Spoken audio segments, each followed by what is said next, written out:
عورت کا مرد کی عیادت کرنے کے لیے جانا، جیسے کوئی نرس ہے یا ویسے کوئی خاندان میں مگر مرد بیمار ہے جو محرم نہیں، مثلا دیور ہو سکتے ہیں، کوئی اور ہو سکتے ہیں، تو اس میں حرج نہیں ہے، لیکن اس کی کچھ شرائط ہیں. پردے کا خیال رکھا جائے، اکیلے نہ جائیں، فتنے کا اندیشہ نہ ہو، کوئی ایسی گفتگو نہ اس سے کریں کہ جس سے کوئی فتنہ پھیلے. ٹھیک ہے، یہ جو آپ کی کتاب میں لکھا ہے نا کہ بالکل ہی پرہیز کرے، تو ایسا نہیں ہے. خود نبی صلی اللہ علیہ وسلم نے خاتون کی عادت کی. تو خصوصاً خاندان میں یا اگر آپ پروفیشن میں ہیں کسی، تو آپ کام کر سکتے ہیں، لیکن شروط اور حدود کا خیال رکھیں. کیا؟ وہی جو مرد اور عورت کے بیچ میں تعلق کی حدود ہیں. اکیلے میں کسی سے بات نہ کریں، نہ اکیلے میں کسی کے گھر جائیں، نہ اکیلے میں عادت کریں، نہ اکیلے میں کسی سے ملیں. اور دوسرا یہ کہ اپنے پردے اور حجاب کا خیال رکھیں اور اس میں کوئی لوز ٹاک نہ ہو. بعض لوگ برقع پہن کے بھی، پردہ کر کے بھی ہنسی مذاق شروع کر دیتے ہیں، جو کہ غلط ہے. ٹھیک ہے نا. ام درداء رضی اللہ عنہا نے مسجد والوں میں سے ایک انصاری کی عیادت کی. تبھی خاتون ہے تو انہیں پتا چلا کہ مسجد میں فلاں شخص آتا تھا اور بیمار ہے، تو وہ ان کی عیادت کے لیے گئی. رائٹ. تو جو آپ کے مثلا خادم ہے، مثلا کوئی ڈرائیور ہے، کوئی گھر میں کام کرتا ہے، یا آپ کوئی ایسا بزنس کرتے ہیں کہ جس میں آپ کوئی انٹریکشن ہے، کسی آفس میں کام کرتے ہیں کہ جہاں کوئی انٹریکشن ہے آپ کا، تو حدود کے اندر رہتے ہوئے آپ عیادت کر سکتے ہیں. یہ نہ ہو کہ آپ ایک نیکی کمانے جائیں اور 10 لوٹا کے آ جائیں. ایک اور حدیث ہے، حضرت عائشہ کہتی ہیں کہ جب رسول اللہ صلی اللہ علیہ وسلم ہجرت کر کے مدینہ تشریف لائے تو ابو بکر اور بلال رضی اللہ عنہما کو بخار ہو گیا. پھر میں ان کے پاس عیادت کے لیے گئی. کون؟ حضرت عائشہ. پوچھا ابا جان آپ کا کیا حال ہے، اور اے بلال آپ کا کیا حال ہے. تو اس سے کیا پتا چلتا ہے کہ اتنی بات کرنے میں، حال پوچھنے میں کوئی حرج نہیں اگر کوئی بیمار ہے. تو ہم سب کو ہر موقع پر اپنی حدود کا پتہ ہونا چاہیے. اللہ نے ہمارے لیے اگر کچھ باؤنڈریز اور ہمارے لیے کچھ اگر حدود رکھی تو ہمارے فائدے میں رکھی ہیں، اور اگر ہم ان کو توڑتے ہیں اللہ کی ناراضگی تو ہے ہی، دنیا میں بھی نقصان اٹھاتے ہیں. اب اگلی بات یہ کہ عیادت کے دوران کرنا کیا ہے، وہاں جا کے کیا کرنا ہے. صرف یہی پوچھنا حال کیا ہے، یا پھر تھوڑی دیر اچھا پھر اور سنائیں کیا حال ہے، پھر ہر تھوڑی دیر کے بعد اچھا پھر اور، یا اپنے مسئلے سنانے بیٹھ جائیں، یا خوفناک باتیں کرے کہ مر جاؤ گے، یہ بیماری بڑی خطرناک ہے.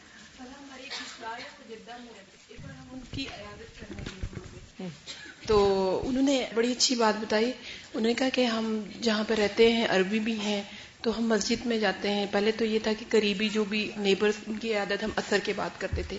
پھر ہم نے پلان کیا کہ ہر ہفتے ہاسپٹل جانا چاہیے. پوری ایک ہماری ایک فوج ہماری تیار ہوئی اور ہم ہر ہفتے جاتے تھے. انہوں نے اتنا اچھا طریقہ بتایا کہ ہم لوگ جب جاتے تھے اور ہم لوگ اس وقت میں کتنے مریضوں کو دیکھ سکتے ہیں، اور دعائیں ان کو ان کی بیماری کی تکلیف کی اجر بتاتے تھے حدیث کی روشنی میں. تو انہوں نے بڑا اچھا بتایا کہ ہماری عیادت کرنے کا طریقہ یہ ہے کہ مریض پریشان ہو جاتے ہیں، ہم اس کے پاس جاتے ہیں، ہم اس کو اتنی تکلیفوں کا احساس دلا دیتے ہیں. بالکل جاتے اس کا حال پوچھنے اور خود اتنا بولتے ہیں اور اپنی ساری تکلیفیں سنا کے آ جاتے ہیں. وہ بیچارہ اور پریشان ہو جاتا ہے اور تھک جاتا ہے بعض اوقات. کوئی بس کر دو. جی آپ.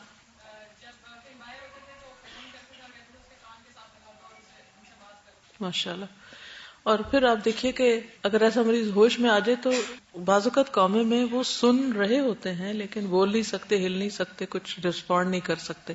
یہ کان تو انسان کے کام کر ہی رہے ہوتے ہیں، کیونکہ جب کسی انسان سے کچھ فیض پہنچ رہا ہوتا ہے اس وقت تو ہم پھر بھی اس کی خدمت، مدد اور اس کا حال چل پوچھ لیتے ہیں. جب کسی سے ہمیں کسی نفع کی توقع نہیں ہوتی تو پھر ہم کہتے ہیں کہ یہ تو بوجھ ہے ہمارے لیے، ہمیں کیا کرنا ہے اس کو پوچھ کے، اور میں تو اتنا بڑا انسان ہو گیا اور میری اتنی ڈیوٹیز ہیں.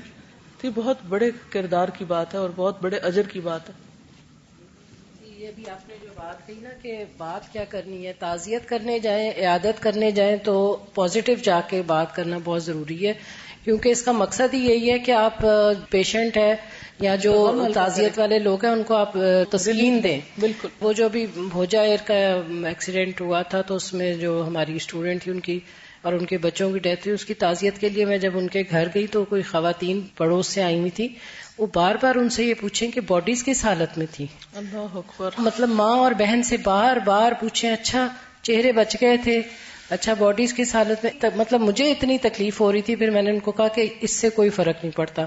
تو وہ مطلب اسی طرح عیادت کے لیے بھی کوئی جائے تو اگر کوئی کینسر کا مریض ہے کچھ تو اس سے پوچھتے ہیں اچھا کیمو تھراپی کب ہونی، مطلب اپنا تجسس اپنے وہ اس کی اس میں لگ جاتے ہیں، کیوریوسٹی جو ہے، کیوریوسٹی. اور اس میں اس کے لیے ہم ایک اور کام کر سکتے ہیں، کسی ایونٹ پہ یہاں پہ لوگ موچے پالے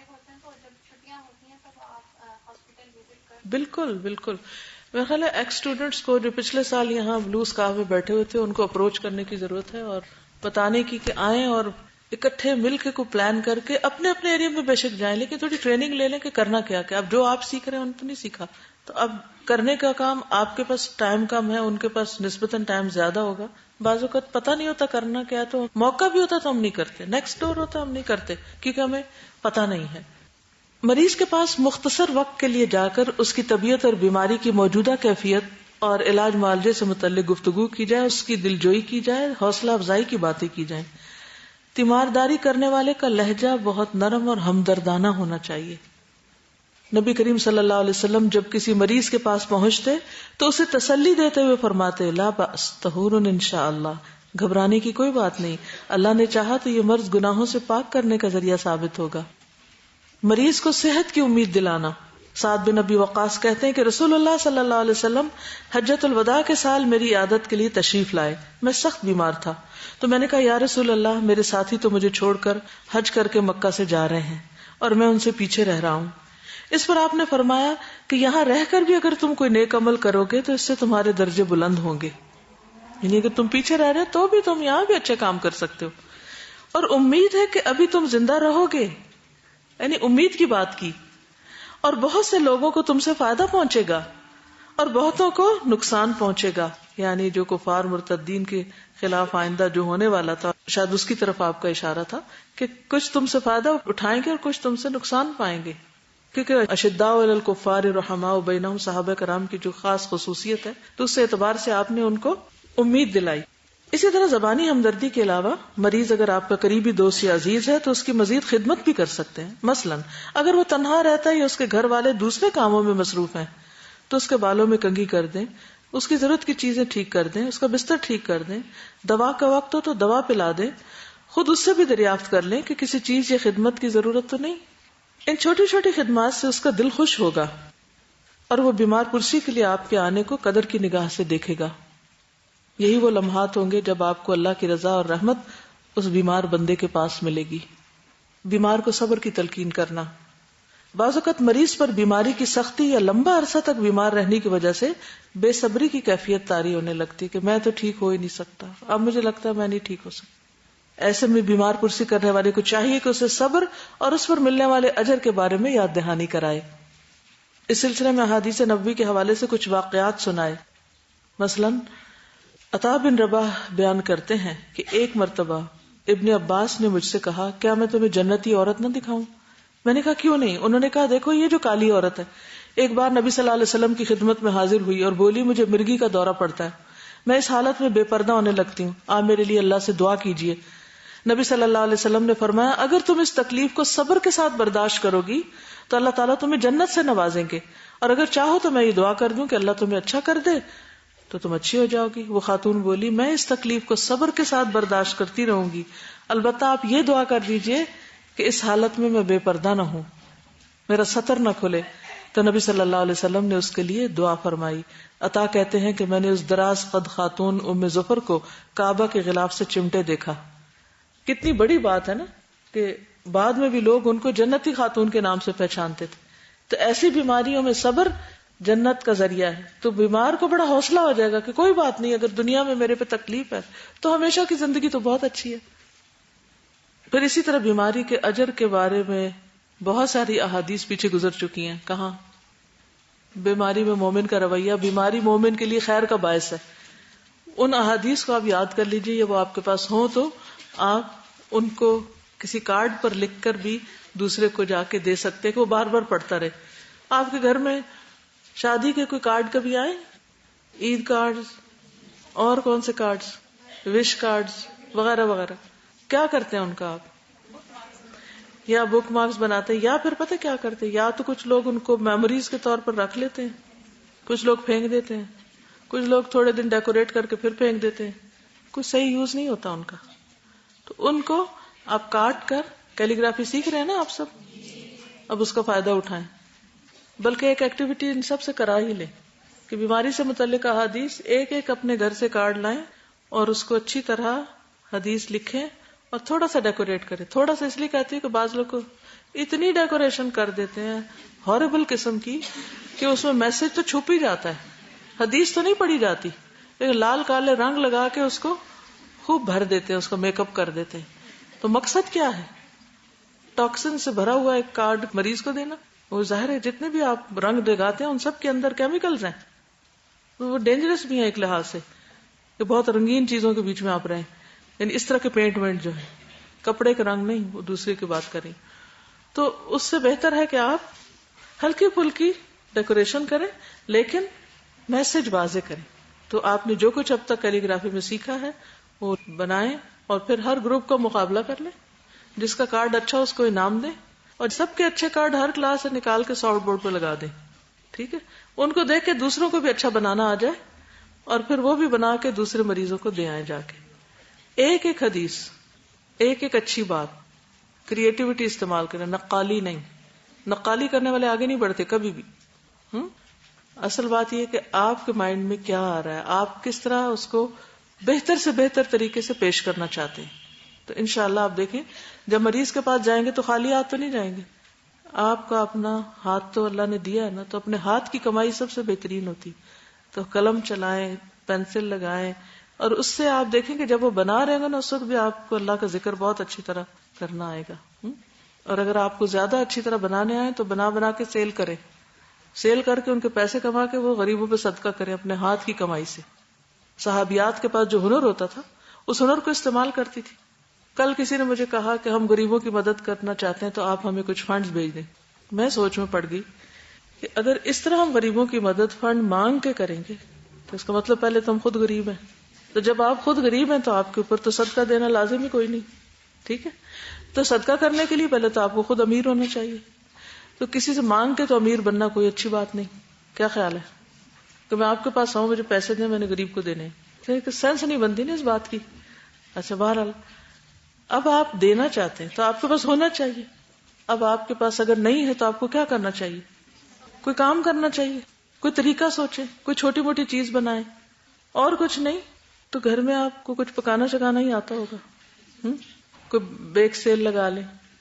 کسی کو اگر کیک بنانا آتا ہے تو کیک بنا کے لائے، اس کے پیس کاٹ کے اس کا اندازہ کر لے کہ اتنے کا بنا تھا اور اس میں اتنا پروفٹ آ سکتا ہے، وہ نیچے رکھیں، سیل کریں، اور اس میں سے اگر 10 روپے بھی بچت ہے تو وہ 10 روپے آپ صدقے میں ڈال دیں۔ پیٹ بھی بھرا لوگوں کا، 10 روپے بھی کمائے آپ نے اور صدقہ بھی کر لیا اپنے ہاتھ سے۔ اس میں کتنا ٹائم لگ جائے گا؟ کتنا لگے گا؟ کارڈ بنانا آتا ہے، کوئی اور ہنر آتا ہے، وقت زیادہ نہ لگائیں۔ اس کے میں سخت خلاف ہوں، کیونکہ اگر آپ اپنے علم کے جو اپنا فرض ہے اس کو چھوڑ کے اگر نفل بھی صدقات پہ آ گئے اور اس کو فرض کے درجے میں لے لیا اور ترجمہ آپ کا کچا رہ گیا قرآن کا، تو یہ قابل قبول نہیں۔ لیکن کیونکہ الہدا قرآن کی خدمت کے لیے بنا ہے نا، تو قرآن کی خدمت کرنے کے لیے بھی تو آپ کو کچھ چاہیے نا ہاتھ میں، تو کچھ نہ کچھ تھوڑا بہت ایسا ہنر، مثلاً آپ کو اچار بنانا آتا ہے، مربع بنانا آتا ہے، کوئی اور چیز بنانی آتی تو کیا کر سکتے ہیں؟ آلو کی بھجیا اور روٹی بنانی آتی ہے تو آپ ایک دن 4 روٹیاں بنا کے لے آئیں اور تھوڑی تھوڑی بھجیا اور اس میں لپیٹ کے اس کا آپ سینڈوچ بنانا سیکھ۔ سینڈوچ یا وہ جو رول ہوتا ہے اس کی صرف ٹیکنیک ہے رول کرنے کی، نتھنگ ایلس، اس میں کچھ بھی نہیں ہے، باقی وہ سالن نہیں ہوتا جس میں بھرا ہوا ہوتا ہے۔ تو وہ رول کس طرح بن جاتا ہے اور زیادہ اس کی قیمت کیوں بڑھ جاتی ہے؟ شیپ۔ آپ کو پتا ہے الہدا کینیڈا کی بلڈنگ جب ہم نے لی تو الحمدللہ سب نے حصہ ڈالا، پوری دنیا سے لوگوں نے اپنا اپنا جو بھی تھا ڈالا حصہ۔ اب بھی ایسا ہوتا ہے جہاں بھی کچھ بنتا ہے سب حصہ ڈالتے۔ اس بلڈنگ میں بے شمار اسٹوڈنٹس کا حصہ ہے، ہر لحاظ سے حصہ۔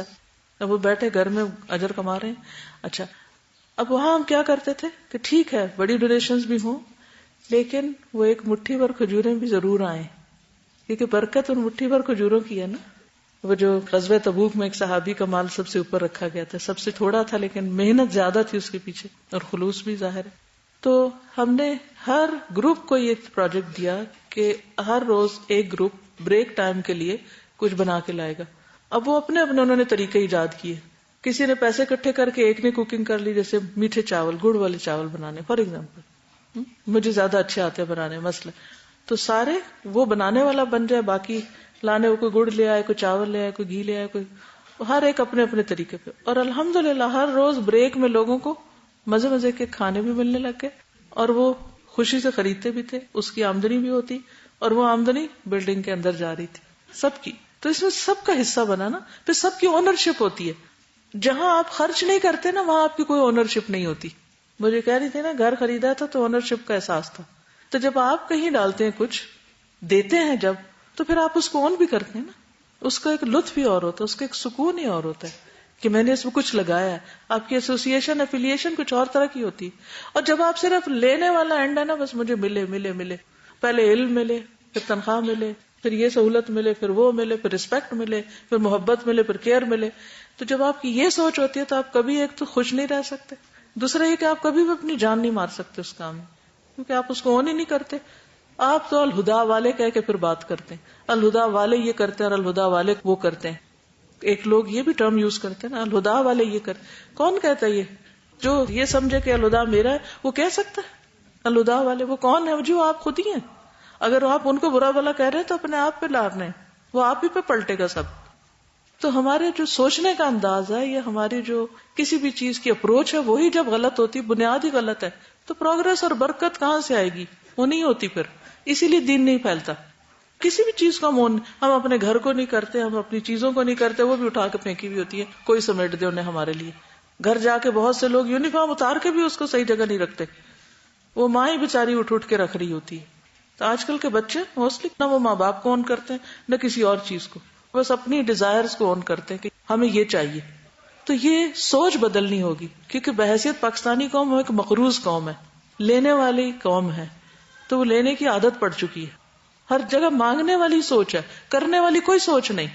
تو ہمیں اس سوچ کو تبدیل کرنا ہے, ہمیں کچھ کرنا ہے اور کر کے فائدہ پہنچانا ہے.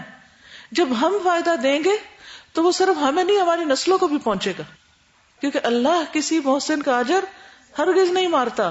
ان اللہ لا یضیع اجر المحسنین. تو اس لیے آپ میں سے ہر ایک یہ سوچے وہ کیا کر سکتا ہے. چلیے آگے چلتے ہیں. بیمار کو بری گفتگو سے روکنا, امر بالمعروف و نہی عن المنکر کرنا. جابر بن عبداللہ بیان کرتے ہیں کہ رسول اللہ صلی اللہ علیہ وسلم ام صائب یا ام مسیب کے ہاں تشریف لائے, اور آپ صلی اللہ علیہ وسلم نے فرمایا, اے ام صائب یا ام مسیب, تمہیں کیا ہوا, تم کیوں کانپ رہی ہو؟ اب یہ بھی عیادت ہے نا, ٹھیک ہے نا. اس نے عرض کیا بخار ہے, اللہ اس میں برکت نہ دے. تو آپ نے فرمایا بخار کو برا نہ کہو, کیونکہ بخار بنی آدم کے گناہوں کو اس طرح دور کرتا ہے جس طرح بھٹی لوہے کی میل کو چال دور کرتی ہے. تو آپ نے اس کو روکا کہ ایسا نہ بولو. پھر دعا کرنا, بیماری اللہ ہی کی طرف سے اور بیماریوں سے بچانے والی بھی اللہ ہی کی ذات ہے, اس لیے عیادت کے لیے آنے والا صدق اور اخلاص سے مریض کی صحت یابی کے لیے اللہ سے دعا کرے. ایک مسلمان کی دوسرے مسلمان کے لیے کی جانے والی دعا جلد قبولیت کے درجے کو پہنچتی. لہٰذا اس موقع پر مریض کی تکلیف اور اذیت کو دل کی نرمی سے محسوس کر کے خصوصی تاثیر اور برکت رکھنے والی مسنون دعائیں کی جائیں. وہ انشاءاللہ آپ کو اس کارڈ میں مل جائیں گی جس کا ذکر کل بھی ہوا. جو دم ہے, دعائیں ہیں, اذہب البأس رب الناس اور اسأل اللہ العظیم وغیرہ وغیرہ, یہ سب دعائیں پڑھیں. نبی صلی اللہ علیہ وسلم نے فرمایا جب کوئی شخص کسی مریض کی عیادت کے لیے جائے تو چاہے کہ یوں کہے, اے اللہ اپنے بندے کو شفا عطا فرما, یہ تیری راہ میں کسی دشمن کو زخمی کرے گا یا تیری رضا کے لیے کسی جنازے میں شریک ہوگا. یعنی اس کے حسب حال کہ اللہ اس کو صحت دے, یہ تیرا بندہ فلاں فلاں کام کرے گا. ہر بندے کا اپنا اپنا ایک فیلڈ ہوتا ہے نا, کہ اس طرح دین کے لیے فائدہ مند ہوگا یا انسانوں کے لیے فائدہ مند ہوگا, کہ یہ کسی کے جنازے میں شریک ہوگا, تو یہ فائدہ پہنچانا ہے نا اس کو. عبداللہ بن عباس کہتے ہیں رسول اللہ صلی اللہ علیہ وسلم نے فرمایا جب کوئی مسلمان دوسرے مسلمان بیمار کی بیمار پرسی کرے اور 7 مرتبہ یہ کہے اسأل اللہ العظیم رب العرش العظیم ان یشفیک, تو اللہ تعالیٰ اسے اس مرض سے شفا دے دے گا ایز لانگ ایز اس کی موت کا وقت نہ ہو. پھر مریض کے سر کے پاس بیٹھ کے دعا دینا. نبی صلی اللہ علیہ وسلم کا یہ طریقہ ہے, آپ عیادت کے لیے جاتے تو سرانے کی طرف بیٹھتے. اس کی کیا وجہ ہوگی, کیا حکمت ہے اس میں؟ جب آپ کسی کے فیس کے قریب ہوتے ہیں یا سر کے قریب ہوتے ہیں تو زیادہ قرب محسوس ہوتا ہے. ربیع بن عبداللہ کہتے ہیں کہ میں حسن کے ساتھ قتادہ کی عیادت کو گیا. حسن قتادہ کے سر کے پاس بیٹھے, ان سے حال پوچھا اور ان کے لیے دعا کی کہ اللہ ان کے قلب کو شفا دے اور ان کی بیماری کو دور کر دے. اللہم اشف قلبہ واشف سقمہ. دایاں ہاتھ پھیر کر دم کرنا, کل اس کا طریقہ بتایا گیا تھا. پیشانی, منہ اور پیٹ پر ہاتھ پھیر کر دم کرنا. سعد بن نبی وقاص جب مکہ میں بیمار ہوئے تو نبی صلی اللہ علیہ وسلم ان کی عادت کے لیے تشریف لائے. سعد کہتے ہیں کہ نبی صلی اللہ علیہ وسلم نے میری پیشانی پہ ہاتھ رکھا, پھر میرے منہ اور پیٹ پر ہاتھ پھیرتے ہوئے یہ دعا کی، اللہم اشف سعدن، اللہ سعد کو شفا عطا کر۔ میں مسلسل نبی صلی اللہ علیہ وسلم کے ہاتھ کی ٹھنڈک اپنے جگر پہ محسوس کرتا ہوں، اور یوں محسوس ہوتا ہے یہ ٹھنڈک مجھے اب بھی ہے۔ بعض ہاتھوں کا اثر ایسا ہوتا ہے کہ واقعی انسان کو دیر تک اس میں ایک خیر محسوس ہوتی ہے، ہر ایک کی وائبز ہوتی ہے نا اپنی اپنی، اور بعض وائس ورثہ بھی ہوتا ہے۔ تعاون اور مدد کرے انسان، اگلا کام کیا کرے؟ تعاون اور مدد کرے۔ تعاون اور مدد حسب ضرورت، اگر کھانا نہیں تو کھانا دے، دوا نہیں ہے اس کے پاس دوا لا دے، کوئی اس کے ٹیسٹ کرانے والے تو وہ کروا دے، نہیں کوئی بھی اس کے کام ہے، اس کے بچے گھر میں پڑے ہیں بیچارے بھوکے، ان کو کھانا کھلا دے، ان کو ہوم ورک کرانا ہے یا اور کوئی کام، جیسے گھر میں مثلاً آپ کی بھابھی کا کوئی بیبی ہونے والا ہے تو ایک رویہ یہ ہو سکتا ہے آپ پہ مصیبت آ گئی، اب ہمیں ان کے بچے دیکھنے پڑیں گے اور کھانا بھی ہمیں بنانا پڑے گا، اور یہ اسی وقت ان کو بچہ پیدا کرنا تھا وغیرہ وغیرہ، اب میرے بھی ایگزامز ہیں، ایک یہ رویہ ہے۔ اور دوسرا کیا ہو سکتا ہے؟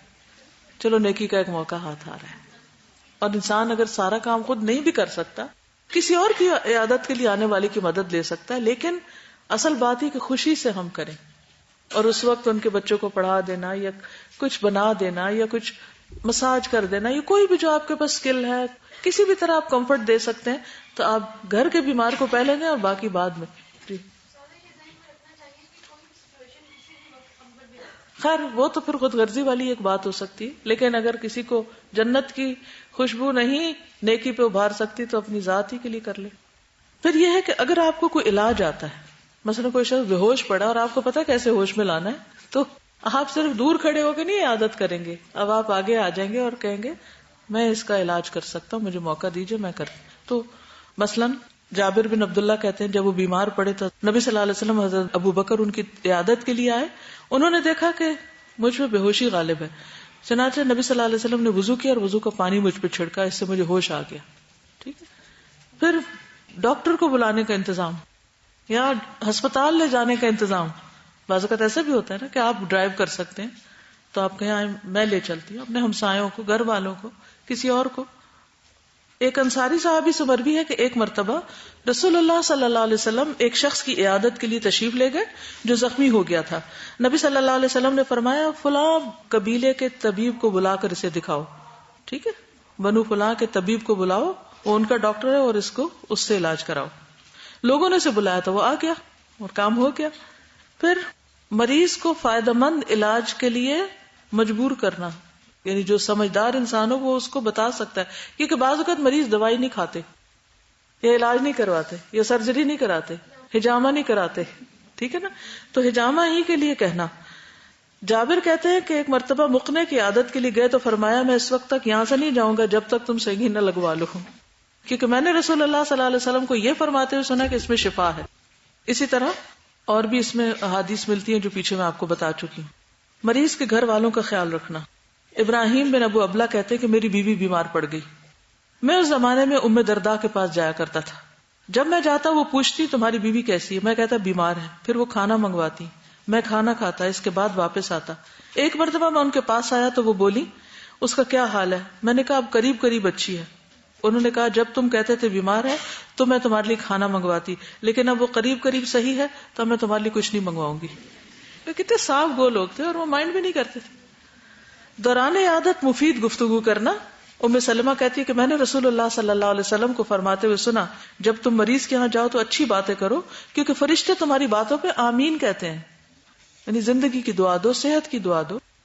مریض کے پاس علمی گفتگو کرنا، یعنی خصوصاً اگر اس کو علم سے دلچسپی ہو۔ راشد بن حبیش کہتے ہیں کہ رسول اللہ صلی اللہ علیہ وسلم عبادہ بن صامت کی عادت کے لیے تشریف لائے تو آپ نے پوچھا کیا تم جانتے ہو کہ شہید کون ہوتا ہے؟ سب لوگوں پہ خاموشی چھا گئی۔ تو عبادہ نے کہا کہ مجھے سہارا دے کر بٹھا دو، لوگوں نے ایسا ہی کیا۔ تو عبادہ نے عرض کیا اے اللہ کے رسول، اجر کی نیت سے صبر کرنے والا مجاہد۔ نبی صلی اللہ علیہ وسلم نے فرمایا اس طرح تو میری امت کے شہداء بہت تھوڑے رہ جائیں گے۔ اللہ کے راستے میں مارا جانا بھی شہادت ہے، تعاون کی بیماری میں مرنا بھی شہادت، غرق ہو کر مرنا بھی شہادت، پیٹ کی بیماری میں مرنا بھی شہادت، نفاس کی حالت میں عورت کا مر جانا بھی شہادت، اس کو اس کا بچہ اپنی ناف کے ذریعے سے جنت کی طرف گھسیٹے گا۔ مریض کو اچھے مشورے دینا، قدرتی علاج سے آگاہ کرنا۔ مثلا پیچھے پڑھی نا اپنے حدیث کہ کوئی کلونجی کا مشورہ دیتا، کوئی کلونجی اور تیل کو ملا کے ناک میں ڈالنے کا مشورہ وغیرہ وغیرہ. تو اگر اچھا علاج آپ کو پتا اس بیماری کا تو بتانے میں حرج نہیں, یا اچھے ڈاکٹر کا پتا ہے تو اس کا بتایا جا سکتا ہے, یا کوئی اور طریقہ معلوم ہے. پھر اگر کوئی مریض شرکیہ علاج کر رہا ہے تو اس کو روکنا, نہی عن المنکر بھی کرنا ہے, ٹھیک ہے, تعویذ کاٹ دینا. پھر مریض کو خیر مانگنے کی تلقین کرنا. حضرت انس سے مروی ہے کہ ایک مرتبہ رسول اللہ صلی اللہ علیہ وسلم کسی مسلمان کی عیادت کے لیے گئے. وہ چوزے کی طرح ہو چکا تھا, بالکل ہڈیاں. رسول اللہ صلی اللہ علیہ وسلم نے اس سے پوچھا تم کوئی دعا مانگتے تھے, یہ کیا حال ہوا تمہارا؟ اس نے کہا جی ہاں, میں یہ دعا مانگتا تھا کہ اللہ تو نے مجھے آخرت میں جو سزا دینی ہے دنیا میں ہی دے دے. نبی صلی اللہ علیہ وسلم فرمایا سبحان اللہ, تمہارے اندر اس کی ہمت یا طاقت نہیں ہے, تم نے یہ دعا کیوں نہ کی کہ اللہ ہمیں دنیا میں بھی بھلائی عطا فرما اور آخرت میں بھی بھلائی عطا فرما اور ہمیں عذاب جہنم سے محفوظ رکھ. نبی صلی اللہ علیہ وسلم نے اللہ سے اس کے لیے دعا کی تو اللہ تعالیٰ نے اسے شفا دے دی. پھر مریض کو دعائیں سکھا دینا, بجائے اس کے کہ ہر وقت یہ انتظار کرے کوئی آئے تو مجھ پہ دم کرے, اسے دم وغیرہ آیات شفا وہ سکھا دی جائیں. عثمان بن ابی العاص کہتے ہیں کہ نبی صلی اللہ علیہ وسلم میرے پاس تشریف لائے جبکہ مجھے بڑا سخت درد ہو رہا تھا, قریب تھا کہ مجھے ہلاک کر دے. تو رسول اللہ صلی اللہ علیہ وسلم نے مجھ سے فرمایا درد کی جگہ پر 7 بار اپنا دایاں ہاتھ پھیرو اور کہو اعوذ بعزت اللہ وقدرتہ من شر ما اجد. چنانچہ میں نے ایسے ہی کیا تو اللہ نے میری تکلیف دور کر دی. تب سے میں اپنے گھر والوں اور دوسروں کو یہ دم بتاتا آ رہا ہوں. یعنی مریض کو کہ خود اپنا ہاتھ رکھے اور خود پڑھے, نہیں آتا تو کہلوا دے اس کو, آپ آگے آگے پڑھے وہ آپ کے پیچھے پیچھے پڑھے. 7 دفعہ کہلوائیں گے تو ہو سکتا ہے اس کو یاد ہی ہو جائے. مریض کو غلط وصیت کرنے پر روکنا, مریض کو غلط فیصلے کرنے سے منع کرنا, خصوصاً وراثت اور وصیت کے بارے میں انشاءاللہ آگے پڑھیں گے تو اس میں تفصیل بتاؤں گی کہ آپ صلی اللہ علیہ وسلم کے ساتھ جو بیمار ہوئے تھے مکہ میں, تو انہوں نے جب وصیت کے بارے میں کچھ ایسی بات کی, یعنی وہ سارا مال صدقہ کرنا چاہتے تھے, تو آپ نے فرمایا کہ اس سے بہتر ہے کہ تمہارے بچے ہاتھ پھیلائیں, تم ان کے لیے کچھ چھوڑ جاؤ. پھر مریض کو غلط کام پر تنبیہ کرنا اور توبہ کی طرف بلانا, توجہ دلانا. مصعب بن سعد سے روایت ہے کہ ابن عمر رضی اللہ عنہ ابن عامر کی عادت کے لیے آئے. ابن عامر نے کہا ابن عمر کیا تم اللہ سے میرے لیے دعا نہیں کرتے؟ انہوں نے کہا کہ میں نے رسول اللہ صلی اللہ علیہ وسلم کو یہ فرماتے ہوئے سنا ہے کہ نماز بغیر طہارت کے قبول نہیں ہوتی اور خیانت کے مال سے صدقہ قبول نہیں کیا جاتا, اور تم بصرہ کے حاکم رہ چکے ہو, یعنی تم اپنے ان گناہوں پہ توبہ کرو. مطلب یہ تھا. کچھ اور مفید باتیں, بیٹھ کر عیادت کی جائے, کھڑے کھڑے نہ کی جائے. چاہے 2 منٹ بیٹھے تو سٹ ڈاؤن, کہ جب کھڑے ہوں گے تو مریض کہے کہ ابھی چلا جائے گا, ابھی چلا جائے گا. نبی صلی اللہ علیہ وسلم نے فرمایا جو شخص کسی مریض کی عادت کو چاہتا ہے مسلسل رحمت میں داخل رہتا ہے یہاں تک کہ بیٹھ جائے. جب وہ بیٹھ جاتا ہے تو گویا رحمت میں غوطہ لگا دیتا ہے. جانے میں بھی رحمت ہے لیکن بیٹھنے میں مزید. لیکن زیادہ دیر نہ بیٹھے رہیں, نہ زیادہ باتیں کریں, نہ شور کریں. سیدنا عبداللہ بن عباس کہتے ہیں کہ رسول اللہ صلی اللہ علیہ وسلم ایک انصاری آدمی کی بیمار پرسی کے لیے تشریف لے گئے. جب اس کے گھر کے قریب پہنچے تو ایسے محسوس کیا کہ کوئی آدمی اندر باتیں کر رہا ہے, لیکن جب اس سے اجازت طلب کی اور اندر داخل ہو کر دیکھا تو انصاری کے علاوہ کوئی اور نہیں تھا. رسول اللہ صلی اللہ علیہ وسلم نے اسے فرمایا کہ مجھے ایسے سنائی دیا کہ تو کسی آدمی سے گفتگو کر رہا ہے. اس نے کہا اللہ کے رسول بخار کی وجہ سے لوگوں کی باتیں مجھے اچھی نہیں لگ رہی تھی, اس لیے میں اندر آ گیا. کیا دیکھتا ہوں کہ ایک آدمی میرے پاس آیا, وہ آپ کے بعد بہترین مجلس والا اور عمدہ گفتگو والا تھا. آپ نے فرمایا وہ تو جبریل تھے. تم میں ایسے لوگ بھی موجود ہیں کہ اگر وہ اللہ کو قسم دیں تو وہ ان کی قسم پوری کر دیتا ہے. یعنی پتہ اس سے کیا چلتا ہے کہ جب فضول باتیں لوگوں کو اچھی نہ لگے اور ان کو چھوڑ کر وہ تنہائی اختیار کرے تو اللہ تعالیٰ ان کو اس کا اچھا نعم البدل دے دیتا ہے. تو لفظ سے پرہیز کرنا اور بیماری کی حالت میں بھی کثرت کلام سے اجتناب بہت ضروری ہے. تو عیادت کرنے والوں کو بہت زیادہ باتیں نہیں کرنی چاہیے. اور دوسری طرف یہ ہے کہ مریض کو بھی اس چیز سے دوسروں کو روک دینا چاہیے اگر اس کے پاس بہت زیادہ باتیں کری جا رہی ہوں. لیکن اگر مریض کا کوئی بے تکلف دوست ہے یا کسی کی کمپنی سے اس کو راحت پہنچتی تو بھی مریض کی ضرورت کے مطابق, خواہش کے مطابق اس کے پاس زیادہ وقت گزارا جا سکتا ہے. لیکن جس وقت مریض اس سے بھی تھک جائے تو وہ ناراض ہو کے نہ واپس لوٹے, کیونکہ مریض کمزور ہوتا ہے نا. تو بعض اوقات وہ کیا چاہتا ہے, تنہائی چاہتا ہے, سونا چاہتا ہے, آرام کرنا چاہتا ہے. تو مسلسل اگر مریض کے سر پہ سوار آ جائے تو وہ ریلیکس نہیں ہو سکتا. قدرتی بات ہے کہ کسی بھی دوسرے شخص کی موجودگی میں آپ ایک حد تک تو خوش ہو سکتے ہیں, اس کے بعد آپ یعنی تنہائی چاہتے ہیں. اور خاص طور پر جن لوگوں کو اللہ سے باتیں کرنی ہو تو انہیں مجلسوں کا زیادہ شوق بھی نہیں ہوتا. اور ویسے بھی آپ دیکھیں کہ ہر مجلس کے اندر بہت محتاط ہو کے بھی بیٹھنا چاہیے، کیونکہ انسان جب دوستوں میں ہوتا ہے تو بعض اوقات ایسی باتیں منہ سے نکل جاتی ہیں کہ نہیں نکلنی چاہیے، اور پھر انسان اس پر ریگریٹ کرتا ہے. تو یہ نہ ہو مریض کے پاس بیٹھے چار اس کو ایسی باتیں سنا دے کہ بعد میں آ کے اور نادم پریشان ہو، یا مریض کے منہ سے ایسی باتیں نکل آئیں کہ وہ بعد میں اتنی دیر استغفاری کرتا رہے. تو اس موقع پر بھی امر بالمعروف اور نہی عن المنکر بہت ضروری ہے، اور احتیاط بھی ضروری ہے کہ کیا بول رہے ہیں. ممکن ہے تو مزاج پرسی کو جاتے ہوئے مریض کے لیے کچھ پھول، میں اس کے حق میں نہیں، کیونکہ بہت سے لوگوں کو ان سے الرجی ہوتی ہے اور وہ اور بیمار پڑ جاتے ہیں. پھولوں کو اللہ نے باغوں میں لگایا، ادھر ہی رہنے دیں ان کو، یا پھل ہمراہ لے جائیں، تو اس سے بھی باہم الفت بڑھتی اور مریض کا دل بھی خوش ہو جاتا ہے. یہ آپ کی کتاب میں لکھا ہوا، اس لیے تھوڑی سی اس پہ بات کی. اور کاغذی پھولوں سے تو اور زیادہ پرہیز کریں، کیونکہ کاغذی پھولوں پہ مٹی پڑ جاتی ہے اور پھر کچھ عرصے کے بعد وہ ڈسٹ اڑ کے آپ کے سانس میں شامل ہونے لگتی ہے. ان کو دھوئیں تو وہ سارے ختم ہو جاتے ہیں. ہاں، اس سے بہتر ٹیشو پیپر کا ڈبہ لے جائے. واقعی یہ بڑی پریکٹیکل سجیشن دی ہے انہوں نے، کیونکہ وہ کسی کام تو آئے گا نا اس کے.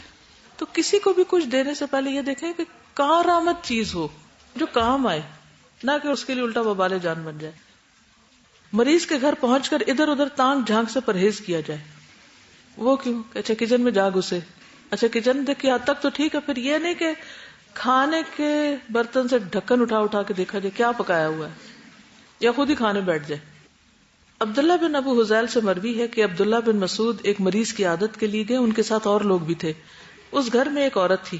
لوگوں میں سے ایک آدمی اس عورت کی طرف دیکھنے لگا، تو عبداللہ رضی اللہ عنہ نے کہا اگر تم اپنی آنکھ پھوڑ لیتے تو یہ زیادہ بہتر ہوتا، بجائے اس کے کہ تم عورت کو دیکھنے لگے ہو.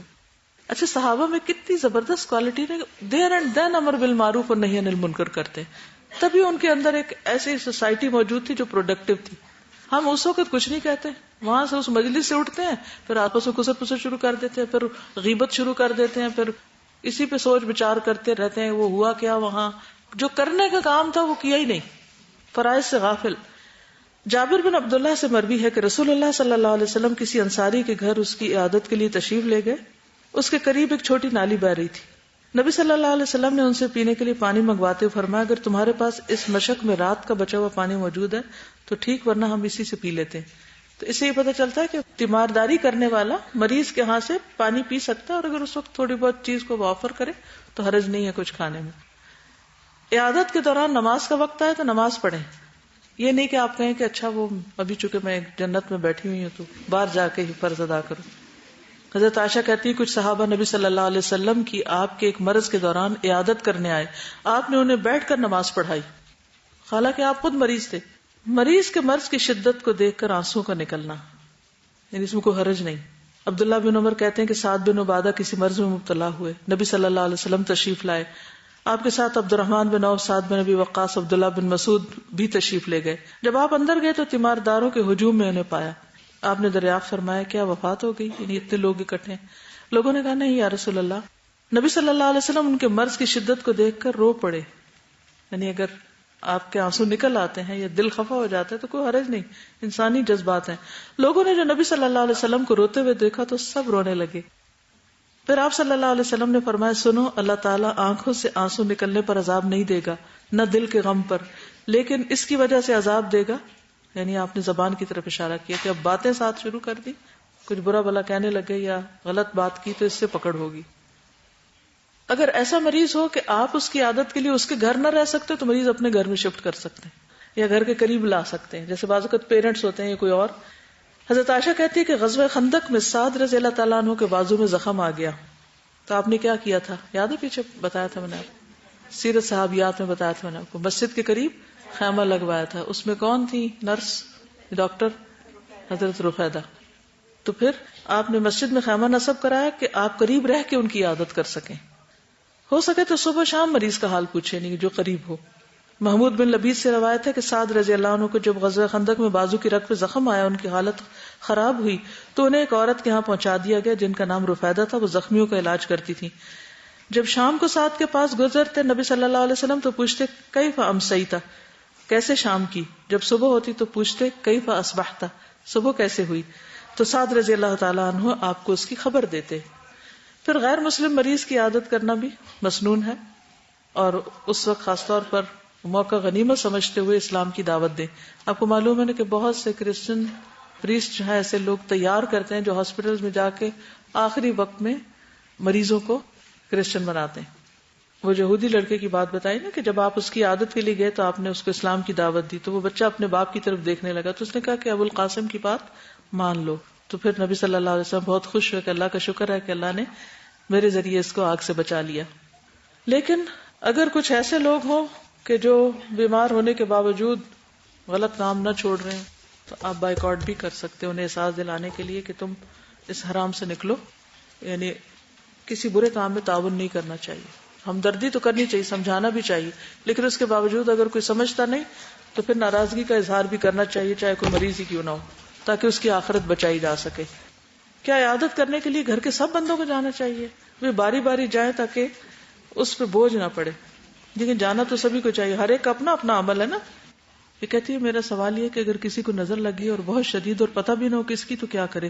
اس کے لیے ایاک نستعین میں نظر لگنے کی جو دعائیں ہیں ان کو پڑھ کے دم کر لے. ٹھیک ہے. السلام علیکم. بس میں میڈیکل ڈاکٹر ہوں اور آلموسٹ 2 ایئرز بیک میں نے جاب اپنی چھوڑی تھی اور الہدا جوائن کیا تھا. میں ٹیچ کرتی تھی میڈیکل کالج میں, اور جو میں سبجیکٹ پڑھا رہی تھی اور اس میں آگے میں نے اسپیشلائز بھی کرنا تھا, وہ تھا فارماکالوجی, جو سارا میڈیسن سے ریلیٹڈ ہوتا ہے. اور میری فیملی میں بہت سارے ڈاکٹرز ہیں, آلموسٹ ہر اسپیشلٹی کا نا. تو کیا ہوا کہ میرا چھوٹا بھائی جو ہے کافی انٹیلیجنٹ اور کافی پڑھتا لکھتا ہے, تو پہلے اس کا ہوا رجحان اسلام کی طرف, اور اس نے کافی بکس وغیرہ پڑھ کے اپنا کافی لائف اسٹائل چینج کر لیا. تو آلموسٹ 5 ایئرز ہو گئے, 5-6 ایئرس نے کوئی میڈیسن یوز نہیں کی نا, پیراسیٹامول, ایون ملٹی وائٹامنس, کچھ بھی نہیں. تو اس کا یہ ہوتا تھا کہ ہمیشہ دعائیں نکال کے جب بھی بیمار ہوا اور وہی پڑھتا تھا نا. اور کیونکہ ہمارے گھر میں سارے ڈاکٹر سے سب کو بڑا عجیب سا لگتا تھا کہ یہ کیا, تو مگر وہ ہمیشہ یہ کہتا تھا کہ ہمارے توکل میں کمی ہوتی ہے, اللہ میاں کے کلام میں, اور ان دعاؤں میں کوئی کمی نہیں ہے نا. مطلب اور 5-6 ایئرس سے اس نے کوئی ایسی ڈرگ اس کو لینے کی ضرورت ہی نہیں پڑی نا, بالکل ماشاء اللہ ہیلدی ہے, اور اس پہ اثر بھی کٹ جاتی تھیں دعائیں سے, توکل تھا اس کا اسٹرانگ. تو مجھے بھی شروع میں یہ تھا کہ شاید وہ چینج ہو جائے گا ود ٹائم, مطلب کوئی فیز ہے. تو میں نے بھی ایک دفعہ اس کو کافی کنونس کرنے کی کوشش کی, کافی اس کو بتا کے نا کہ یہ دوائیاں بھی ہم ایسی ایکسٹریکٹ کرتے ہیں, پلانٹ سے کچھ ہوتے ہیں, الکلائڈز وغیرہ وہ بھی نکالتے ہیں. دین آئی فاؤنڈ اٹ کہ اس کے مجھ سے زیادہ نالج تھی, اس نے مطلب پراپر ریسرچ کر کے اپنے آپ کو چینج کیا تھا, اور مطلب یہ نیو کہ ٹھیک ہے وہیں سے نکالتے ہیں مگر پروسیسڈ ہوتی ہیں, اور یہ بیلنس نہیں ہے, مطلب نیچرل وے میں جو ہے وہ انٹیکس کا نہیں ہے نا, نیچرل کیور نہیں ہے. کیونکہ میں تھی اس فیلڈ میں تو لوگ مجھ سے پوچھتے تھے دوائیاں وغیرہ کی, تو میں کافی لوگوں کی ہیلپ کر دیتی تھی, کیونکہ نئی نئی جو میڈیسنز آ رہی ہیں وہ مجھے پتا ہوتی تھی نا. تو بٹ وہ مجھے ایک چیز بڑی پنچ کرنے لگی کہ باقی سب کو میں بینیفٹ کر سکتی ہوں اور اس کو بالکل اس سے کوئی کنسرن ہی نہیں, مطلب اس کے لیے یہی چیز کافی ہو گئی ہیں, دعائیں اور اللہ میاں کا کلام ہی. تو اس وقت مجھے ایک احساس ہونے لگا کہ کمپلیٹ جو علم ہے وہ قرآن کا اور حدیث کا, مطلب یہی کمپلیٹ ہے. تو اس کا میں نے پھر قرآن پڑھنا شروع کیا, اور پھر اپنی جاب بھی میں نے چھوڑ دی, because as a side job میں اس کو نہیں لینا چاہتی تھی, as a full time undivided attention میں دینا چاہتی تھی. تو اس وقت پھر اللہ نے اللہ کا شکر ہے پھر دل بھی اس طرف کیا, اور میرا پھر جو ہے پراپر میں نے اس کو جب پڑھا تو مجھے پھر اتنے اچھی طریقے سے بہت چیزیں ظاہر ہے جو پریویس نالج ہے اس کے بیسس پہ سمجھ بھی اچھی طرح آنے لگی ہیں, اور گراسپ بھی کافی ڈفرینٹ طریقے سے ہوئی. اور پھر مطلب آئی ریئلائز کہ جو بھی ہم پڑھتے ہیں دنیا کا اس میں فلاز ان اینی کیس تو آتے ہیں, اور یہ ایک دم سے کمپلیٹ نالج, اور اتنی وہ آپ کو سرٹینٹی بھی آپ کی ہوتی ہے اس کے اوپر, اور اتنا مطلب الحمدللہ. پھر اصل بات ایمان ہی کی ہے کہ ہمارا کسی بھی چیز پر ایمان کتنا ہے, اور پھر چیزیں اسی طرح نظر آنے لگتی ہیں. بہت سے لوگ دین پر عمل کرنے کو ایکسٹریمزم بھی سمجھتے ہیں, حالانکہ وہ ایکسٹریمزم نہیں ہے. اللہ سبحانہ وتعالیٰ نے دین آسان رکھا ہے, اور جو بھی چیزیں اس میں وہ کسی تجربے اور مشاہدے کی بنا پر نہیں, اللہ کے کمپلیٹ علم کی بنا پر ہے کہ جو ہر لحاظ سے کامل ہے. لیکن چونکہ ہمارا یقین اس پر نہیں, تو اس لیے پھر ہمارے ریئیکشنز بھی فرق ہوتے ہیں. ہمارا عمل ویسا ہی ہوگا جیسا ہمارا ایمان ہوگا, جیسا بیج ہوگا ویسا ہی پھل ہوگا. ٹھیک ہے, جزاکم اللہ خیرا. سبحانک اللہم و بحمدک, اشہد ان لا الہ الا انت, استغفرک و اتوب الیک. السلام علیکم و رحمۃ اللہ وبرکاتہ.